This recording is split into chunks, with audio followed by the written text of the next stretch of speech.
보실 하나님 말씀은 마태복음 5장 7절 말씀 한 목소리로 함께 읽겠습니다. 시작. 긍휼히 여기는 자는 복이 있나니 그들이 긍휼히 여김을 받을 것이며. 우리 한 번 더 읽겠습니다. 시작.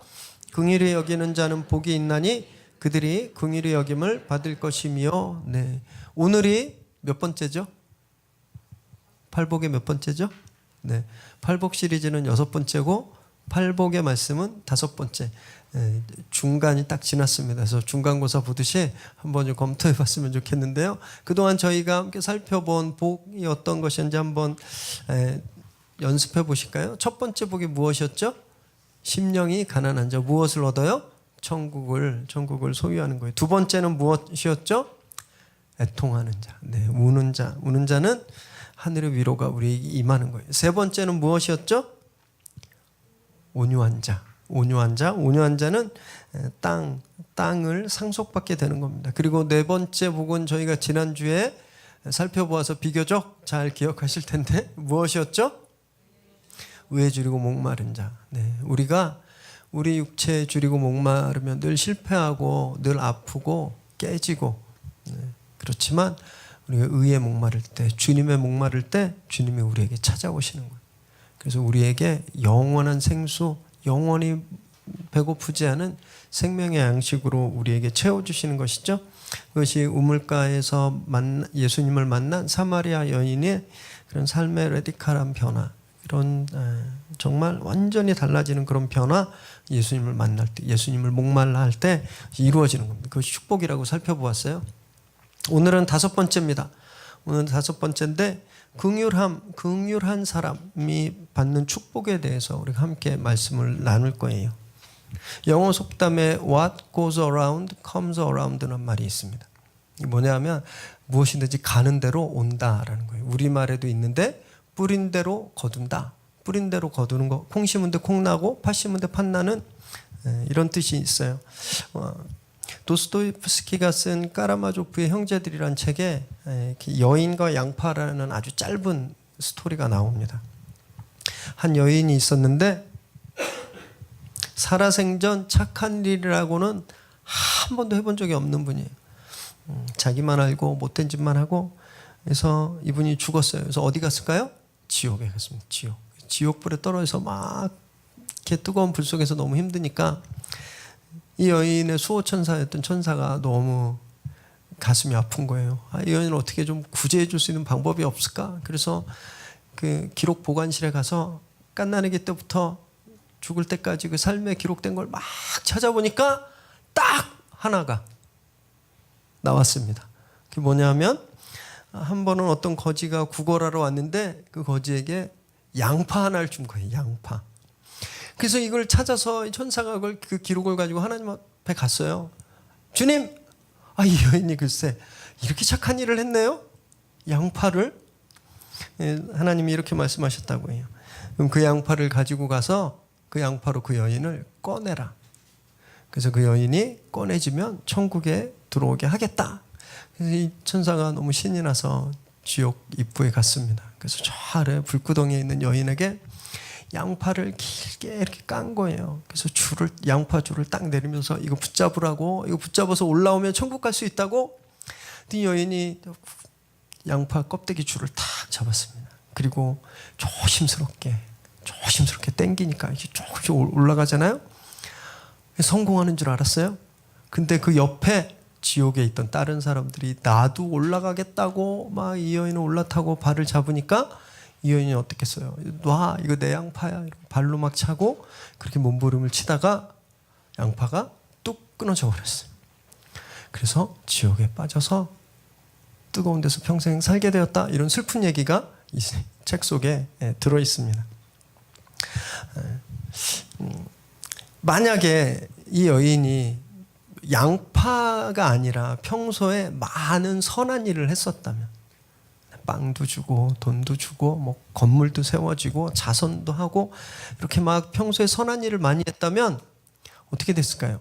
물론 지옥에 가지는 않았겠죠. 그리고 설사 지옥에 갔더라도 아주 굵은 동아줄이 이 여인에게 내려지지 않았을까요? 물론 성경은 선행으로 천국 간다고 말씀하지 않아요. 우리는 선행만으론 천국을 갈 수 없습니다. 어떻게 해야 천국 가죠? 믿음으로 예수 그리스도가 내 구주 되심을 믿고 고백할 때 우리가 그때 천국 가는 거예요. 그래서 이 스토리는 천국을 뭐 양파로 가냐 못 가냐 이런 게 아니라 무엇이든지 베푼 대로 받게 된다라는 이야기를 우리에게 하고 있는 겁니다. 양파만 베풀었으니까 그 양파만 받게 된다라고 하는 거예요. 오늘 저희가 함께 살펴볼 이 5번째 복, 이 축복의 내용도 이 스토리와 굉장히 비슷합니다. 우리가 한 번 더 읽어보실까요? 시작. 긍휼히 여기는 자는 복이 있나니 그들이 긍휼히 여김을 받을 것이며, 긍휼을 베풀면 긍휼히 여김을 받는다. What goes around, 나간 대로 comes around, 받는다라는 거예요. 양파를 베풀었으면 양파를 받고, 그죠? 다른 걸 베풀었으면 다른 걸 받는다. 긍휼을 베풀면 긍휼을 받는다. 그래서 이렇게 말씀하세요. 그렇기 때문에 긍휼을 베풀면서 살아야 된다. 선행을 해야 된다. 이렇게 말하는 거예요. 그런데 저희는요, 오늘 좀 다른 관점에서 이 말씀을 함께 살펴볼 거예요. 영어 성경에 보면 이 긍휼이란 단어를 mercy라고 번역하고 있습니다. 이 자비란 뜻이에요. 자비. 이 보통 자비라고 하면 어느 종교가 떠오르세요? 그 불국사에 있는 그 종교가 딱 떠오르시죠? 이 붓다의 말씀이라고 생각하기 때문에 그래요. 그런데 따지고 보면 꼭 그렇지만 않습니다. 이 자라는 것은 사랑을 뜻해요. 사랑. 비는 연민을 뜻하는 거예요. 사랑과 연민, 즉 나보다 남을 더 사랑하고 다른 사람의 아픔을 내 아픔으로 느끼는 것, 이것이 자비, 이것이 긍휼이란 말인데 예수님이 그렇게 사셨거든요. 그래서 이 긍휼, 자비란 말은 예수님의 성품을 말해요. 이게 무엇일까요? 굉장히 잘 알고 있지만 너무나 많이 오해하고 있는 단어가 이 긍휼이란 말이에요. 긍휼. 단지 우리는 이 단어를요, 심적으로 참 안 됐다 정도 생각하는 것. 그래서 내가 좀 넉넉하니까 좀 나눠주고 그냥 돌봐주고 내 시간 조금 써주고 이러는 것이 자비함, 긍휼함이라고 생각하는데, 성경에 대해서 이 긍휼, 성경에는요 이 긍휼에 대해서 굉장히 정확하게 보여주고 있는 구절이 있습니다. 그것이 누가복음 10장 30절에서 34절까지 이야기인데 한 목소리로 함께 읽겠습니다. 시작. 예수께서 대답하여 이르시되 어떤 사람이 예루살렘에서 여리고로 내려가다가 강도를 만나매 강도들이 그 옷을 벗기고 때려 거의 죽은 것을 버리고 갔더라. 마침 한 제사장이 그 길로 내려가다가 그를 보고 피하여 지나가고, 또 이와 같이 한 레위인도 그곳에 이르러 그를 보고 피하여 지나가되, 어떤 사마리아 사람은 여행하는 중 거기 이르러 그를 보고 불쌍히 여겨 가까이 가서 기름과 포도주를 그 상처에 붓고 싸매고 자기 짐승에 태워 주막으로 데리고 가서 돌보아 주니라. 너무너무 잘 알고 계신 비유 말씀이죠. 이게 무슨 말씀이에요? 선한 사마리아인의 비유. 선한 사마리아인의 비유. 주님이 이 이야기를 어떻게 시작하셨냐면요, 한 율법학자가 주님에게 물었어요. 이웃을 사랑하라고 말씀하시는데 그 이웃이 누구일까요? 그게 어떻게 사랑하는 거예요? 이렇게 물었을 때 주님이 이 비유를 말씀하셨어요. 저희 너무너무 잘 알고 이 비유의 타이틀이 선한 사마리아인의 비유이기 때문에 자동적으로 이 비유에 나오는 제사장과 레위인을 악하다라고 생각합니다. 그죠? 그렇게 생각하시죠? 그래서 진짜 못됐어 이렇게 생각하시잖아요. 거룩한 척은 다 하면서 불쌍한 사람은 진짜 도와주지도 않고 아주 못됐어 이렇게 생각하시는데 성경을 오해하시는 거예요. 성경은 이 제사장과 레위인을 못됐다라고 하지 않습니다. 사실 잘못한 게 하나도 없는 사람들이에요. 왜냐하면 이분들은요 성경 말씀대로 했기 때문에 그렇습니다. 성경 말씀대로. 민수기 19장 16절 함께 읽겠습니다. 시작.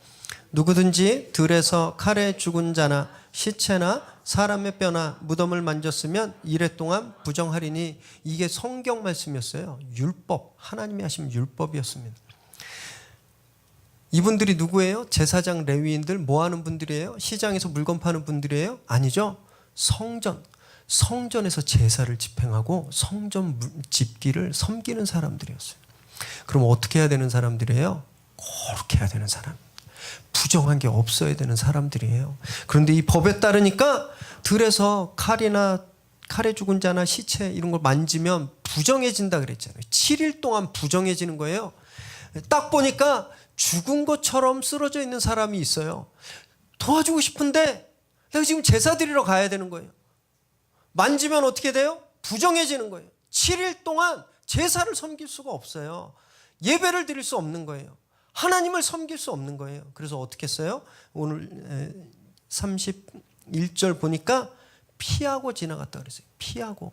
모른 척했다고 되어 있지 않았습니다. 도망갔다고 되어 있지 않아요. 어떻게 했어요? 피했다 그랬어요. 왜? 가면 부정해지니까. 성경 말씀대로 산 거예요. 율법대로. 아시겠죠? 여기서 제사장과 레위인 못된 사람 아니에요. 그 누구보다 말씀을 잘 지킨 사람들이었다라는 거예요. 사마리아인은 그거 몰랐을까요? 사마리아인은 이 시체 같은 부정한 사람을 만지면 자기도 부정해진다는 걸 몰랐을까요? 틀림없이 알았을 거예요. 그런데 왜 이 사람은 그를 도와주었을까요? 왜 가서 그에게 손을 대고 그의 상처를 싸매고 그의 피를 닦아줬을까요? 왜? 이미 버린 몸이라서요?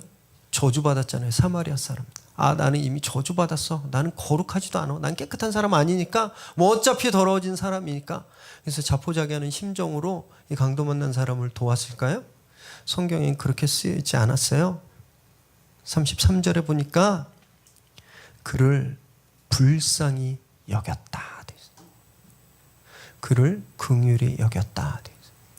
그가 불쌍해서 이 도움을 한 거예요.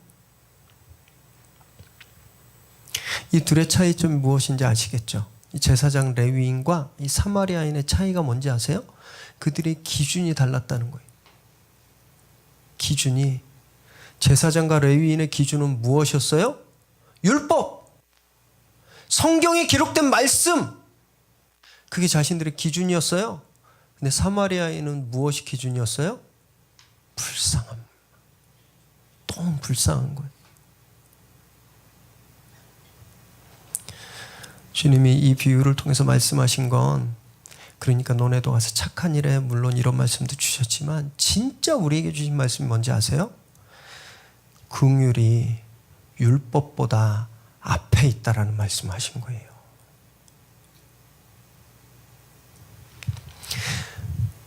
이 어떤 말씀인지 제가 몇 가지 사례를 좀 드리겠는데요.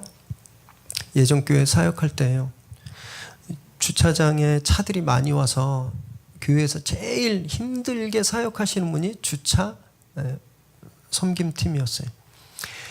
6시에 매주 주일 6시에 나옵니다. 저희 목사들보다 더 일찍 나오세요. 그래서 집게 가지고 뭐 쓰레기, 담배꽁초를 한 1시간 이상 다 주우세요. 그리고 주차 이렇게 봉 세우고 꽃갈 세우고 다 그 일을 하시고 예배 앞에 1시간, 뒤에 1시간을 계속 서서 주차 안내를 하시는 분들이세요. 굉장히 겨울이었는데 영하 한 20도 가까이 내려간 날로 제가 기억해요. 너무너무 추웠던 날인데 막 밖에서 이렇게 막 싸우고 있다는 얘기가 들려가지고 제가 막 뛰어나가 봤어요. 그랬더니 어떤 분이 차를 본관 입구 앞에 딱 세워놓고 막 주차 팀한테 막 소리 지르는 거예요. 나 지금 예배가 늦어가지고 예배가 중요하지 말이야. 차를 여기다 좀 세우고 가면 안 돼? 내가 누군 줄 알고 막 이렇게 큰 소리 치고 있는 거예요. 이거 보면서 왜 저러실까? 우리 주차 봉사하시는 분들은 새벽 6시부터 나와서 저 추운데 막 코가 다 얼고 손발에 장갑을 끼고 그 털 신발을 신어도 꽁꽁 어시거든요. 이분들이 안 불쌍할까? 자기 예배 늦은 것만 생각하나?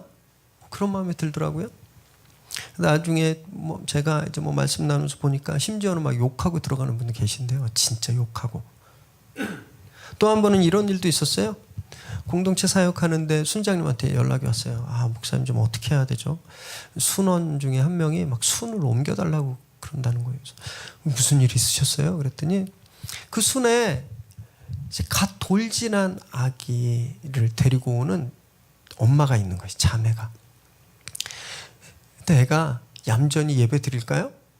아멘 아멘 하고 그러겠어요? 성경 좀 읽으려고 그러면 빽! 기도 좀 하려고 그러면 와! 그러고 뭐 식사하려고 밥 차리면 기저귀 갈아달라고 막 갈고 있고. 네. 그랬더니 그 중에 어떤 분이 순장님한테 톡을 보낸 거예요. 도저히 예배 방해돼서 그 애기 엄마랑 내 예배를 드릴 수가 없다. 그 애기 엄마한테 애기 떼어놓고 오라 그러든지, 그거 못하겠다면 나를 다른 순으로 옮겨달라 그랬다는 거예요. 그래서 저한테 어떻게 하면 좋겠냐고. 되게 속상하더라고요. 순예배에 집중하는 거 되게 중요합니다. 그게 우리 교회가 가진 기준이에요. 교회가 가진 법 같은 거예요. 순예배를 드리고 순예배 때 이렇게 하라는 규칙이 있잖아요. 기도하고 삶을 나누는 것도 굉장히 중요해요. 그런데 이 애기 엄마가 얼마나 간절했으면 눈치 보이는데도 그 아기를 데리고 나올까? 이거 한 번쯤 생각해 볼 수 있지 않을까요?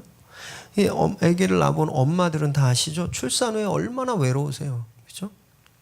외롭고 호르몬도 막 바뀌어서 막 불안하고 우울증까지 막 오시잖아요. 세상에 내 편은 아무것도 없는 그런 경험 하시잖아요. 그냥 그걸 좀 이해하고, 아이고, 이 애기 엄마가 얼마나 힘들면 여기 이렇게 나올까? 애기 데리고 나오는 거 장난 아니잖아요. 그런 마음을 좀 이해했으면, 좀 조금만 더 불쌍히 여겼으면 예배가 좀 불편해도 참을 수 있지 않았을까요? 우리가 그러고 있는 데가 너무 많다라는 거예요. 우리도 긍휼함으로 불쌍히 여김으로 서로를 대하는 게 아니라 우리가 세우는 기준, 우리가 세우는 법칙으로 판단하고 자로 잰 듯이 지적할 때가 너무나 많다라는 거예요. 제가 진짜 창피한 고백 하나 드릴게요. 작년 딱 이맘때였어요. 작년 딱 이맘때. 저희가 이 위례가 굉장히 부유한 도시고 아주 뜨는 도시긴 하지만 저희 교회 가까운데 굉장히 어려운 상황에 처한 분들이 많이 계세요. 저희가 그중에 한 5명 아이들을 위탁받아서 교회에서 함께 여름 성경학교 인성스쿨을 진행했거든요. 이 아이들이 교회를 거의 처음 나온 거예요. 인성스쿨 한 4주간 진행하고 그 다음 주에 교회에 나온 거예요. 교회. 애들이 교회 일찍 나왔어요. 교회 나오면 뭐 해야 돼요? 준비기도 해야죠. 기도하고 좀 이렇게 묵상하고 좀 그래야 되는데 얘네들이 뉴젠실에서 축구공을 발로 차면서 막 노는 거예요. 그러다가 모니터를 깼어요. 그냥 진짜 모니터가 쫙쫙쫙 다 깨져버렸어요. 뉴젠실에 저희가 어마어마하게 정성을 들였습니다. 지금 본당에 있는 모니터보다 더 좋은 거, 더 큰 거 달아놨거든요. 저희 한 주 헌금보다 당시에 더 비싼 모니터를 달아놨는데 애들이 오자마자 공으로 차가지고 그걸 깨버린 거예요.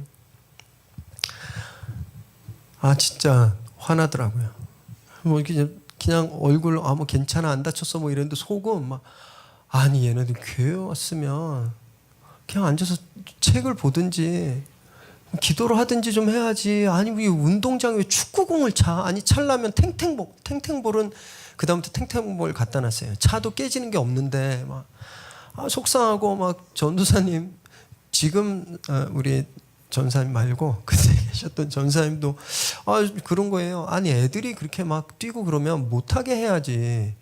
이거 뭐 같은 방에 있으면서 이걸 가만 놔둬서 이런 사단이 일어나게 했나? 막 이러면서 마음이 막 불편해졌어요. 예배 이제 시작하면서 아이들이 앞으로 다 나왔잖아요. 와서 한 명씩 기도해 주는데 제 마음이 어땠을 것 같아요? 제 마음이 이게 아니라 이거 그냥 딱 이거 해주고 싶은 마음이 있는 거예요. 그래서 그 아이 머리에 손을 딱 얹었는데 제 마음에 주님이 이렇게 말씀하시는 것 같은 거예요. 이제 저는 진짜 그 소리가 들렸다고 믿어요. 모니터가 아까우냐? 나는 얘가 예배 나와서 너무 기쁜데.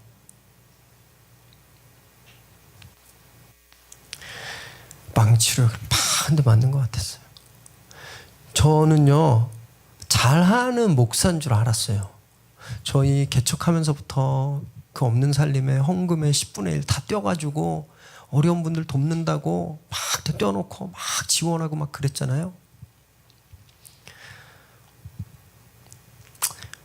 그렇게 돕는 게 맞다라고 생각했는데 진짜는 얘네들 불쌍히 여기지 않았구나. 얘네들 긍휼하게 여기지 않았구나. 깨닫게 됐어요.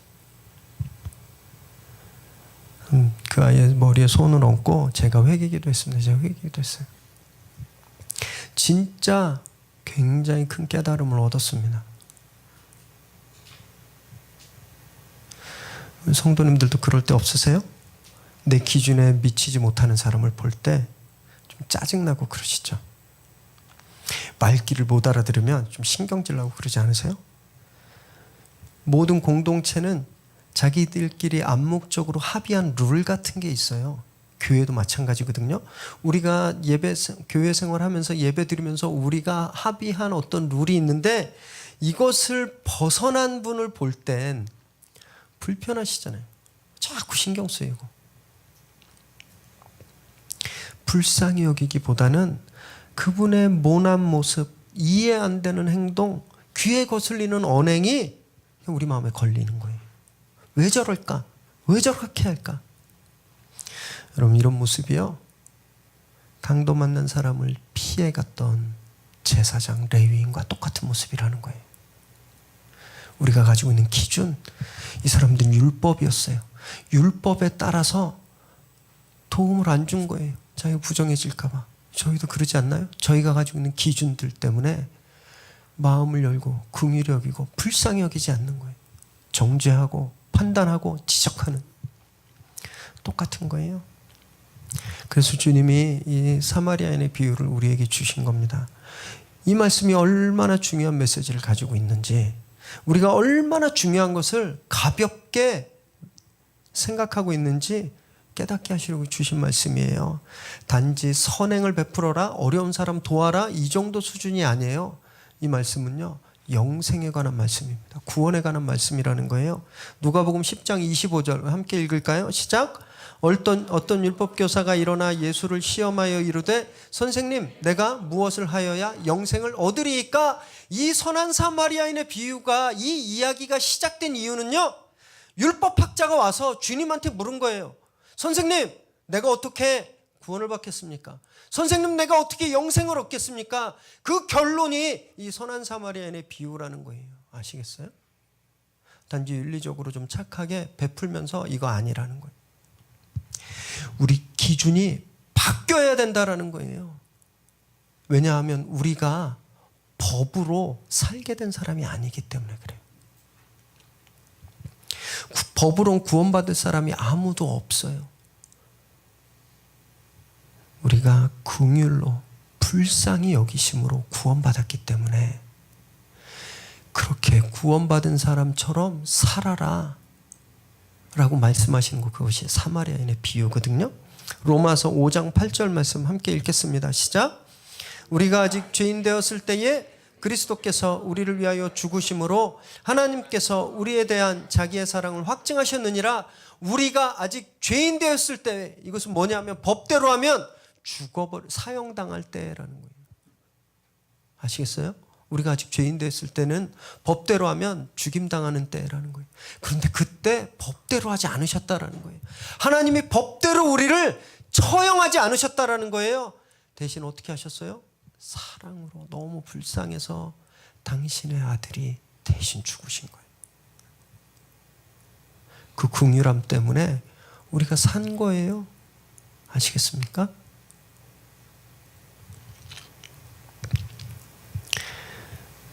에베소서 2장 4절에서 5절은 이렇게 말씀하고 있어요. 읽습니다. 시작.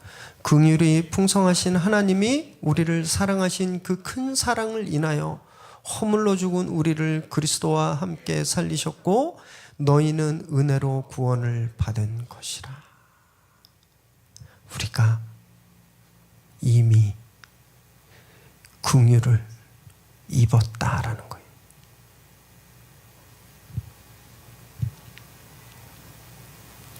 그래서 오늘 5번째 축복은요, 이미 우리가 받은 은혜에 대한 말씀이라는 거예요. 앞으로 내가 긍휼을 하나 베풀면 긍휼 하나를 받는다, 이 차원이 아니라 이미 내가 내 생명을 주님의 긍휼함으로 얻었다라는 고백이 담겨 있다는 말씀이에요. 이 똑같은 메시지가 마태복음에 나오는데 1만 달란트 빚진 종의 말씀이거든요. 마태복음 18장 23절에서 35절. 길지만 하나도 놓치지 말고 함께 읽겠습니다. 시작.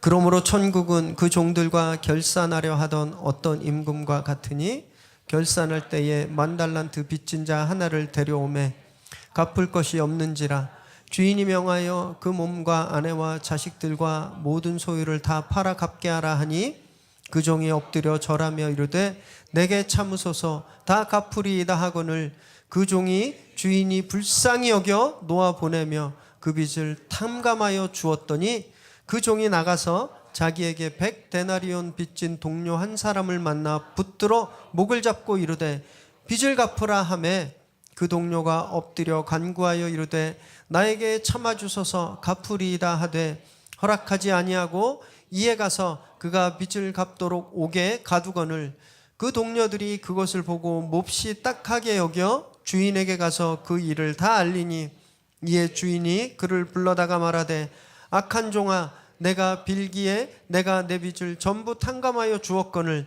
내가 너를 불쌍히 여김과 같이 너도 내 동료를 불쌍히 여김이 마땅하지 아니하냐 하고 주인이 노하여 그 빚을 다 갚도록 그를 옥졸들에게 넘기니라. 너희가 각각 마음으로부터 형제를 용서하지 아니하면 나의 하늘 아버지께서도 너희에게 이와 같이 하시느니라. 1만 달란트 빚진 종이 빚을 용서받았어요. 탕감받았어요. 1만 달란트가 뭘까? 잘 안 와닿으시죠? 한 달란트가 금의 무게를 말하는데 한 달란트가 순금 34.2kg이에요. 어마어마하죠.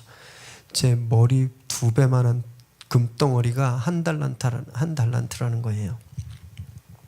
또는 돈으로 환산하면 한 달란트는요, 한 사람의 성인 노동자가 16년 동안 매일매일 일해서 모으는 돈의 양과 같아요. 그래서 계산해 보니까 한 1만 달란트니까 금이 무려 342톤. 이렇게 생각하시면 돼요. 1톤짜리 탑차 아시죠? 거기에 금이 가득 차 있는데 342대가 쫙 늘어서 있는 거예요. 위례 이쪽부터 저쪽까지 아주 그냥 쭉 늘어서겠죠? 그만큼이라는 거예요. 또는 돈으로 치면, 현찰로 치면 성인 일당을 10만 원으로 칠 때 월 300이잖아요. 그걸 곱하기 12달 하고 그걸 16년에서 1만 번을 곱하는 거예요. 암산 딱 나오시죠? 5조 7,600억. 5조 7,600억. 이걸 탕감받았어요. 방금 전에. 그런데 집에 가다가 100데나리온 빚진 사람 만났어요. 여러분 100데나리온이 얼마인지 아세요? 1데나리온이 하루 품삯이에요. 10만 원 곱하기 100 그러면 얼마? 1000만 원. 자긴 지금 5조 7,600억을 탕감받고 왔는데 지금 나한테 1000만 원 빚진 자를 만난 거예요. 목을 잡고 갚아라 옥에 가뒀어요. 이 사실을 주인이 알자 이전에 베풀었던 은혜를 취소해버리는 거예요. 그래서 1만 달란트 탕감받은 자를 데리고 옥에 가두죠. 베푼 대로 받은 거예요. 만약에 받은 대로 베풀었다면 자기가 1만 달란트 탕감받은 그 받은 것처럼 100데나리온 빚진 자에게 베풀었다면 이런 일 없었을 텐데 자기가 그를 용서해 주지 않은 그대로 그 주인에게 다시 받게 되는 것이죠. 이 본문에도요, 긍휼이 먼저 주어졌잖아요. 1만 달란트가 먼저 용서받은 거예요. 탕감받았어요. 이 1만 달란트라는 액수는 우리가 아무리 노력해도 갚을 수 없는 것을 뜻합니다. 우리 생명, 우리 목숨값을 말해요. 우리가 아무리 노력해도 우리 목숨을 살릴 수 없잖아요. 그것을 하나님이 살려주셨어요. 예수 그리스도께서 살려주셨어요. 그래서 우리의 목숨이 탕감받았는데, 그러면 그것보다 작은 것들은 긍휼함으로 대할 수 있지 않느냐라는 메시지를 저희에게 하고 있는 거예요. 그렇게 목숨을 탕감받은 우리가 목숨보다 하찮은 것들에 대해서 긍휼함을 보이지 않고 불쌍히 여기지 않고 용서하지 않으면 우리가 이미 탕감받은 것도 무효가 되겠다. 지금 이런 굉장히 심각하고 두려운 경고의 말씀을 주고 있는 거라는 거예요. 저희가 반드시 깨달아야 돼요. 내가 먼저 큰 긍휼함을 입었구나. 하나님이 나를 먼저 긍휼하게 여기셨구나. 이걸 기억해야 돼요. 그래야 우리가 남들을 긍휼하게 여길 수 있는 겁니다. 내가 얼마나 죄인이었는지, 내가 얼마나 용서받을 수 없었는지, 그것을 용서받았다는 것을 깨달은 사람은 다른 사람을 용서할 수 있는 거예요. 다른 사람을 정죄하지 않고 판단하고 지적하지 않을 수 있게 되는 거예요. 이제 아시겠죠? 우리가 왜 남을 용서하지 못하는지, 우리가 왜 정죄하고 헐뜯고 그 사람을 지적하는지, 그건 은혜를 잊어버려서 그래요. 우리가 입은 그 긍휼을 기억하지 못해서 그러는 거예요. 여러분, 긍휼이란 말이 어디서 나왔는지 아세요? 어머니의 태, 어머니의 자궁, 어머니의 태를 뜻하는 라함이라는 말에서 나왔어요. 라함. 아기가 태어날 때 엄마는 엄청난 아픔을 참잖아요. 그죠? 그걸 참아요. 살이 찢기고 뼈가 부러지는 아픔을 참아내는 것, 그것이 긍휼이란 말이에요. 그것이 긍휼. 그래서 헨리 나우엔이 이런 말씀을 하셨어요. 긍휼의 길은 바로 인내의 길이다. 긍휼은 참는 거다. 이렇게 말한 거예요. 긍휼을 뜻하는 또 다른 영어 단어가 compassion입니다. compassion. 이 단어를 compatience로 해석할 수 있다고 하는 거예요. compassion은요, 함께 아픔을 나누다. 함께 passion, 고통, 이걸 함께 나누다라는 뜻인데, 이것은 compatience, 함께 참는 거다라는 거예요. 왜 그러냐 하면 이 passion과 patience, 아픔과 인내라고 하는 이 두 단어의 출발이 고난을 뜻하는 라틴어 파티라는 거예요. 파티. 여기서 나온 말들이에요. 그래서 저희가 오래 참아야 하는 거예요. 긍휼은요, 누구에게 적선하듯이 주는 게 아니라 진짜 아기 낳는 그런 고통을 참듯이 다른 사람을 참아주는 거예요. 그게 긍휼이라는 겁니다. 왜 그런지 아세요? 하나님께서 우리에게 그렇게 하셨기 때문에 그래요. 베드로서 3장 9절 말씀 함께 읽겠습니다. 시작. 주의 약속은 어떤 이들이 더디다고 생각하는 것 같이 더딘 것이 아니라 오직 주께서는 너희를 대하여 오래 참으사 아무도 멸망하지 아니하고 다 회개하기에 이르기를 원하시느니라. 하나님은 죄와 함께 계실 수 없는 분이에요. 그런데 그분이 죄를 계속 보고 있는 것 얼마나 큰 고통이셨겠어요. 그걸 오랫동안 compatience, 참으신 거예요. 왜? 우리 사랑하시니까, 우리 불쌍히 여기시니까, 우리가 빨리 구원받으라고, 우리가 빨리 당신 앞에 오라고, 우리가 죄를 떠나서 주님 앞에 오기를 주님이 그렇게 오랫동안 참으신 거예요. 이것이 하나님의 긍휼이라는 겁니다. 긍휼. 여러분, 아기가 걸을 때까지, 아기가 걸을 때까지 약 1,500번 정도 넘어져야 된다고 해요. 1,500번 정도 일어났다 넘어져야 애가 걷는다는 거예요. 엄마가 그 아이가 걸을 때까지 기다려주잖아요. 그죠? 막 일어났다가 탁 넘어지면 아이고 잘했네, 안 다쳤어? 호호 이렇게 불어주면서 또 격려하고 일어나서 걸으라고 격려하잖아요. 그런데 한두 번 넘어졌다고 너는 바보야? 걷지도 못해? 그리고 때리는 엄마 없어요. 아기가 아빠, 엄마 이렇게 정확히 발음하려면 10,000번 이상을 계속 말을 해야 된대요.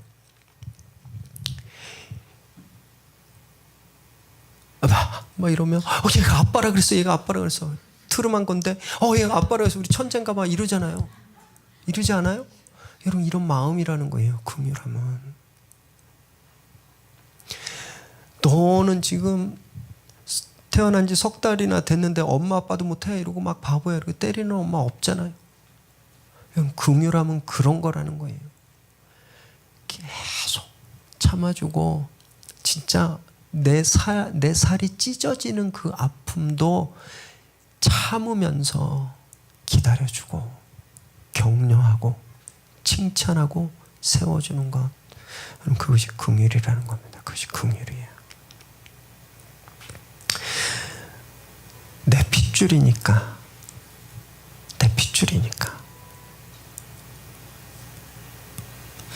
오늘 본문을 한 번 더 읽어보실까요? 시작. 긍휼히 여기는 자는 복이 있나니 그들이 긍휼히 여김을 받을 것이며. 그래서 이 본문은 앞에 프리컨디션이 괄호로 숨어 있는 거예요. 이미 하나님의 큰 긍휼을 입은,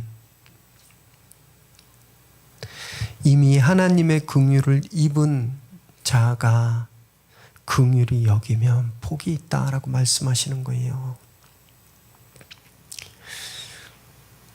그렇게 살라고 말씀하시는 겁니다. 여러분, 그런 태도로 살라고 하는 거예요. 긍휼을 입었으니까 내 그 긍휼을 보여주는 삶을 사는 삶을 사는.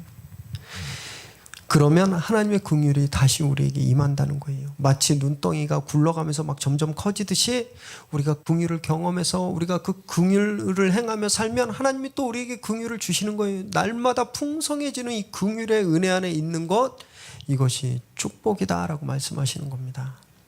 그렇게 살지 않으면 앞에서 말씀드렸던 그 양파 여인처럼 양파가 뚝 끊어져 버리는 거예요.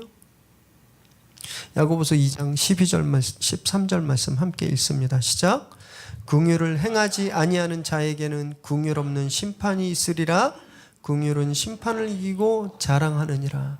우리가 긍휼로 살지 않으면 우리도 그렇게 심판받게 된다고 말씀하시는 거예요.